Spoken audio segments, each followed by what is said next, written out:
आजिर एई video रे आमे जानिबा तुलसी माला काहेकि धारण करा जाए। आमर हिंदू धर्म रे तुलसी मालीर बहुत महत्व रही। विशेषकर आम वैष्णव संप्रदायर लोक मैंने सब बेले गलार तुलसी माली ही धारण करथांती। तेबे एई तुलसी माली धारण करिवार बा धारणर महत्व विषय आमे एई भिडियो रे जानिबा।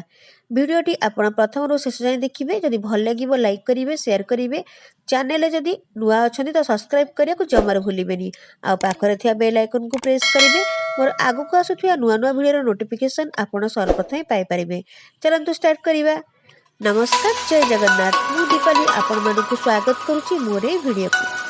जो व्यक्ति गलार तुलसी माली थाए से माने जम जंत्रणा भोगी न थांती एवं सेमानकु विष्णु लोक प्राप्त होइथाए बोली विश्वास रही। तुलसी माली धारण कले जन्म और मरण चक्र मुक्ति पाइबा सहित मोक्ष लाभ मध्य होइथाए।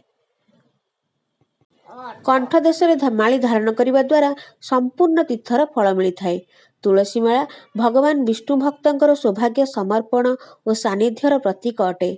तुलसी माली धारण करने द्वारा तुलसी माली धारण करिଥିବା व्यक्ति सात्विक भोजन करने आवश्यक। कौनसी अवस्था मध्य तुलसी माली को शरीर रू अलग करने उचित नुहे। मृत्यु समय तुलसी माली को त्याग करा जाए नहीं। तो आपण को मोर ए भिडियोटी केमती लगिला मते कमेंट माध्यम रे निश्चित भाव में जनइबे। आ जदि भल लागिवो लाइक करिवे, शेयर करिवे। चैनल ले नुआ थिले सब्सक्राइब करिया को जमार भूलिबेनी। आ पाखरे थिया बेल आइकन को प्रेस कर देबे। मोर आगु को आसुथिया नुआ नुआ भिडियो नोटिफिकेशन पाई परिबे।